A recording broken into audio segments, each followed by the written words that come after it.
Selamat pagi anak-anak. Kita akan belajar firman Tuhan melalui buku renungan pagi anak, Identitas. Hari ini tanggal 19 November, judul renungan kita, Dewasa Sepenuhnya. Mari kita awali dengan doa. Bapa di surga, kami akan belajar firman Tuhan. Tolong kami supaya kami dapat memahami firman Tuhan. Dalam nama Tuhan Yesus kami berdoa. Amin. Anak-anak, ayat inti renungan pagi kita hari ini diambil dari kitab Efesus pasal 4 ayat 11 sampai 13.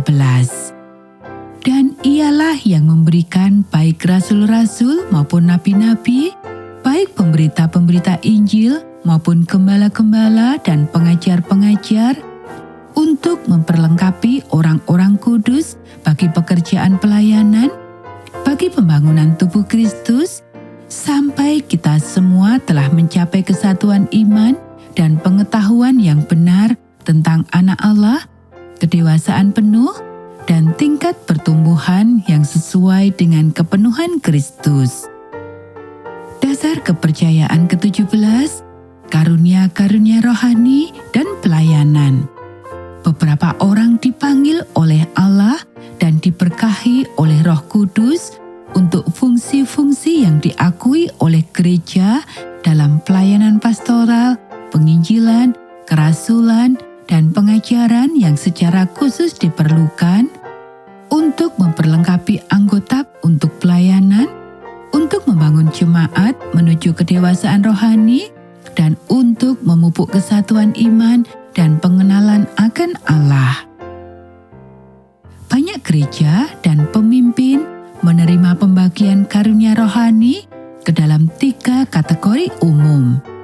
Karunia praktis seperti bantuan atau administrasi, karunia yang lebih bersifat rohani seperti hikmat atau dorongan atau doa, dan karunia pelayanan seperti gembala, guru, dan penginjil.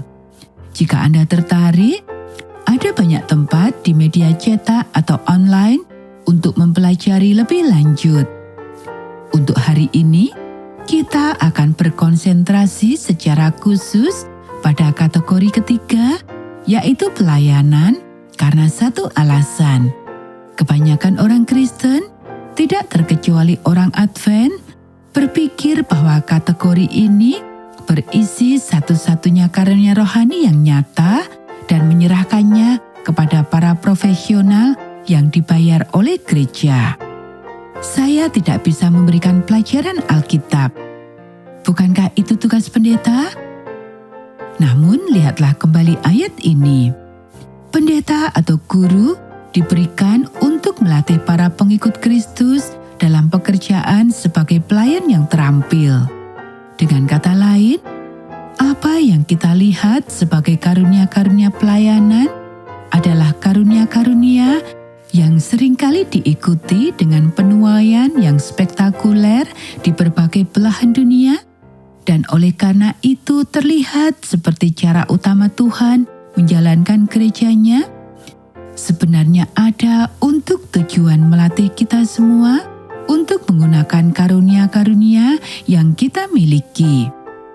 Anak-anak, kita dapat membawa konsep karunia rohani terlalu jauh, membuat tes dan daftar, dan menghabiskan banyak waktu untuk memutuskan siapa yang seharusnya melakukan pekerjaan yang mana dan apa yang harus kita lakukan jika tidak ada seorang pun di gereja kita yang memiliki karunia untuk membersihkan kamar mandi atau merawat bayi. Tetapi jika kita dengan jujur membuka hati kita kepada Tuhan dan bertanya kepadanya apa yang Dia ingin kita lakukan, Dia akan menunjukkannya kepada kita. Anak-anak, demikianlah renungan pagi kita hari ini.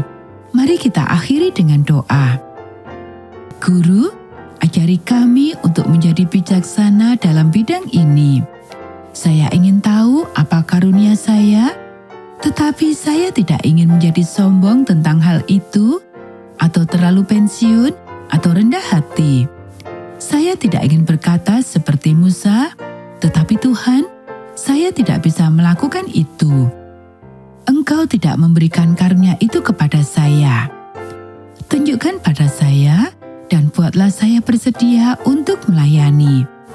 Amin.